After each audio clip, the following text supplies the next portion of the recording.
Oh man, this is tough. So many innuendos You're making me tonight. pick like my favorite kids here. Even though I do have a favorite kid. Everybody has a favorite kid, let's be honest.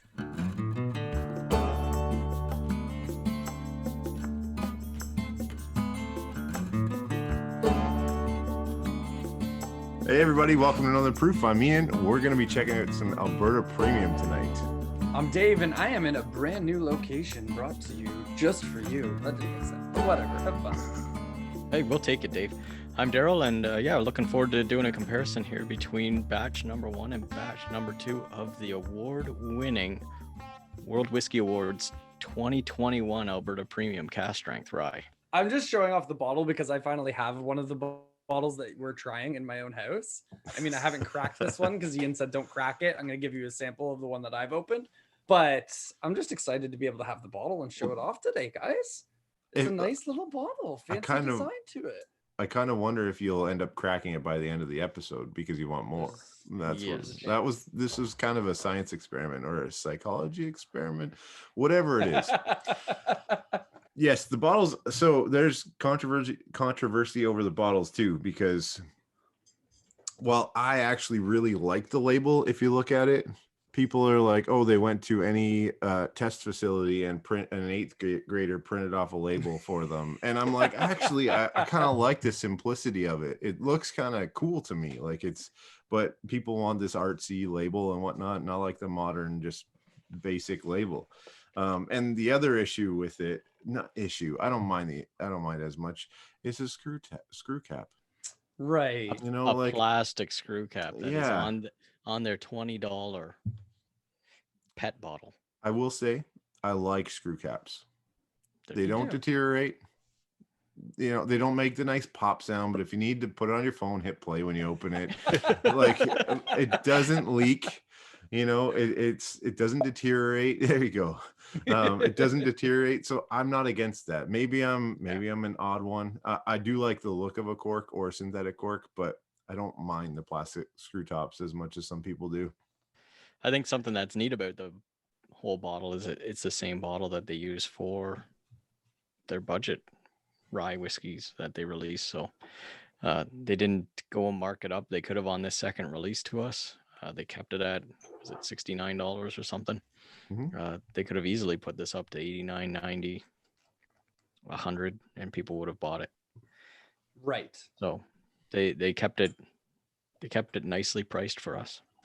We're back into the ryes again, so I'm looking forward to that. I'm looking forward to hopefully some sizzle on it, getting those rye notes. So on the nose, what are you guys getting? It's sweet. It's got a little vanilla to it. I went back to my notes from when we did our 12 days blind tasting at Christmas. And cool. Yeah, I had my nose was caramel, toffee, butterscotch, a little bit of corn. As it opened up, it went into that amazing rye smell. A little bit of ethanol in there, pear and some nutmeg. But right now, all I am getting is so much rye. It reminds me so much almost of the whistle pig that we had a few episodes ago. So there's no corn in this at all, which I understand why you'd think that, picking it up, especially blind, because you're going in not knowing if it's bourbon, rye, anything. Blind, you're like, oh, interesting, and you're thinking about it all, pulling corn and whatnot. Get a bit of a sweet smell in there mixed in with whatever it is, but is it a barley in this one? Is the other? I think it's 100. In it? I don't know, but I'm pretty sure it's 100% rye. There might be a little bit of unmalted or malted or whatever the difference is, but I'm pretty sure it's 100% rye. This is a good whiskey, boys. I'm not waiting any longer. No, the nose is it is a very strong rye. It could have a little bit more character to it. I personally like good. A little more oakiness in my whiskeys, just a little bit more woodsy fire to it. But the rye on this is what's making it different than those other drinks. Delicious palate. Yeah. The butterscotch is starting to come through on the palate. Are you getting that? Yeah.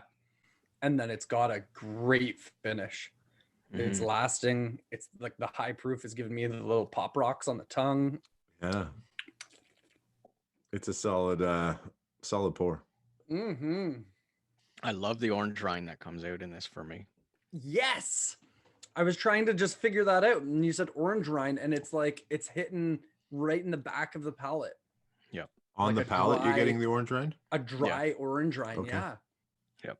Mid to back palate is where I get it, and I just love that about it. And then it's got that drying sensation the longer it sits there. So the orange rind is reminding me of when you were a kid, or when I've taken oranges to like my kids' soccer games, and you've got that orange that you're eating, and you like put it in your mouth as like the mouth guard with just the orange. Have you done that? Exactly. You had to have done that. If you've had an orange is slice, it. you've done that for sure. Beautiful. And then it's just like, I was trying to pull the memory of what gave me that taste, and that is exactly it. Oh, I love it, Dave. Perfect. It's got, obviously the rye comes through so solidly on the palate for this one. That oak spice, which gives you that, I don't know, cinnamon. It's hot, but it's not it's not a burning hot. Mm-hmm. Yeah, no, that's true. For being 65%, it's not like, you guys are right. It goes down smooth. Like, that's not hurting. It's not giving you that like Tennessee kick in the chest, kind of like, woo, all right, boys, here we go. We're going to go down for a rodeo, and we're going to go jump on some pigs here and round them up. It's just giving you like a good solid, and then a nice warmth filling you up, especially on these winter nights. You got to go high proof, right? And rye. Yeah. You could sit outside right now and just enjoy this at minus 7 to 10 degrees, not what they're getting in Alberta, minus 40. Nobody is sitting outside at that temperature. I'm starting to get the caramel and the toffee through on the nose. Yeah, I get toffee, like a dark toffee, though. It's like a rich, like, I don't know. It's nice though. Like, you're getting, I feel like the fruitiness, the rye, and that caramel toffee deliciousness. So to me, there's like 3 flavors here that are really melding together to give you a complex, good tasting rye. I think that's what I like about it, is the complexity. I've noticed that. I'm gonna leave some in that glass and jump over to the other one. Yeah, I just did as well. So we're on the second release now. This is 66%. This was actually released in the States first.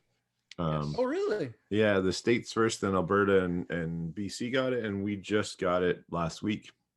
I noticed it lacks a little bit of the rye spice in the nose for me. And it's like a sweet, like almost a powdered sugar, like a sugar candy kind of thing.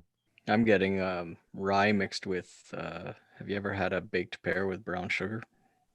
Maybe that's the thing. I don't get baked pear. You cut a pear in half, you put brown sugar on it, and you put it in the oven. No. And then you take it out and you eat it. What? And you're in Do you heaven. Skin the pear, or leave the skin on the outside of the other half? Are we getting into the hot dog conversation here, Dave? I've never heard of this. Nobody's heard of putting peanut butter on a hot dog either. So go listen to the Bro Laws. Yeah. Go listen to the Bro Laws, Breakfast with Bro Laws podcast, episode 2, season 2, and find out what insanity happens in Dave's family. Hey, you'll laugh your face off. But thank you for the plug. But I've never done that before. It smells so different on the nose. The finish is better. The palate is sweeter, and the nose is a little sweeter. Yeah. I was gonna say the palate is sweeter. Like a little bit more fruity. I get that pear, because you said pear, but I'm getting a bit of like pear or some kind of light fruit. That is so different on the palate. Yeah. The finish though lasts a lot longer than the first one, I feel like. But no drying. It's leaving you salivating, wanting more almost, where the other one was completely drying up. My mouth is literally like I'm drooling here. I know. Yeah. That's insane. What really are they doing? These chemists, they're messing with us. You know, when you're at the cottage, it's a beautiful summer day. Okay. You just got back from the lake. The campfire's going. You have these beautiful embers flying through the air. And then afterwards, when the coals dim down a little bit and there's this little smoky campfire, do you get that smell? Yeah. I don't know, but I want to go there right on now. number 2. Number two, I actually get take that. me to your Like cottage. a little bit of charcoal. I don't have a cottage, but I'm dreaming of one. I don't care if you have a cottage or a boat. Yeah. Take me there. You just I'm painted hooked. a beautiful picture. Do you get any of that though? No, you hide? not at all. Okay. But I loved the picture that you sent me. I'm still on bubblegum. I don't get bubblegum whatsoever. I get a little bit of charcoal on the second one. Have you guys gone back to the batch number 1? Oh, good call. Good call. I like that. I like I'm that. stuck Man, I on love batch number 2 double-fisting right now, to whiskey. be honest. I went back to double batch fisting? number 1, and I don't feel it is cask strength at all after being on batch 2. Oh, really? Oh, but I the feel it on nose, the finish. the nose is so much The better. nose is so good on It's batch caramel number 2. hard now, isn't it? Like that. Dave, No. this butterscotch is that where you were your talking baby. about? This is where your baby making statement comes together. Yeah. I was just gonna say that going back and forth between the two, they're definitely still in the same family. It's They not like definitely you're are. getting a completely different bottle here. It's labeled the same. It's coming after its predecessor, which won some big awards, and it's like we're still in the same family. There's just a few different characteristics to it. Yeah, like on batch 2, I still get a lot of cinnamon. The orange rind is still very predominant for me. What I found is it's moved from mid back palate, and it's all back palate, top of the throat. Like it's got, like, for me, it's got that rye oak spice just sitting at the back of your mouth. It's still there. Like I would say it lasts like well over 2 minutes. The finish on them is completely different in that dryness. Like that's what's blowing my mind. Like literally mind blown. I don't understand what's happening in my mouth because number 1 leaves you with that like red wine kind of dryness to your mouth, where the second oaky. one leaves you salivating. So that's interesting. It's a blend, right? So they'll take a whole bunch of barrels, put it in a batch to make this. This isn't a single barrel, right? So I wonder if they grabbed older stock for the first one. Maybe it was a couple of years, like barrels from a couple of years older, and they jumped it in. Yeah. And that's where you might get that oakiness on the finish, that dry oak finish, which a lot of bourbon lovers love, that dry oaky finish. I actually lean away from it a little bit. I like the oakiness, but I also like this like sweet finish. That's what the second one gives to me, and it gives me this like sweeter, long lasting, like salivating finish, and I really like it. I'm leaning number 1 for the nose all day long, number 2 for the palate and finish. Oh, Yeah. damn it, Ian. I think you're right on this one, Ian. I'm gonna agree. Based on my glasses, number 2 is already empty. Number 1, still need to finish. Yeah, you're gonna have to pour some more for that. Cheers. There's no problem with that. I mean, I want to say that the most recent release is my favorite because I have a bottle of it and I don't have a bottle of the other, but well, that can be arranged. Right now, I think I'm going to give a slight edge to the first release. I'm going to they're really close, but a slight edge. I do like that dry finish. He's going back between the two. Lobbying. It's going to make me pour another one.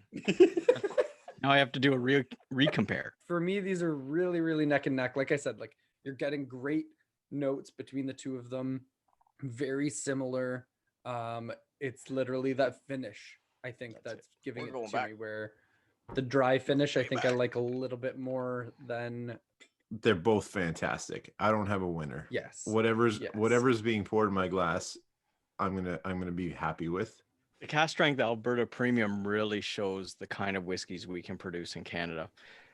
There's so much depth in these rye whiskeys. These two whiskeys in themselves are winners, and they taste differently, but at the same time, they're enjoyable. They hide the proof. Like Ian said, if you can get your hands on these ones, definitely pick them up.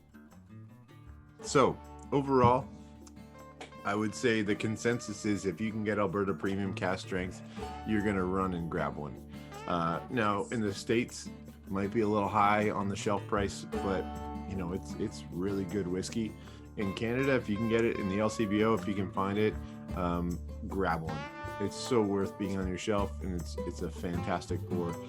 Even though it's got the proof, it's really easy to handle, and it's a great pour to share with people. So I think on that note, share good whiskey and let the proof do the talking. Cheers, boys. cheers. Gents. That's good stuff. That Love is it. great stuff. Yeah, welcome to Canada. Have some Alberta Premium. That'll keep it Yeah. roasty. Exactly. I also said that I'm in love with cask strength right now and just bring on the high proof. So maybe that's why I'm just like buzzing tonight. But think it's so. just, it's great.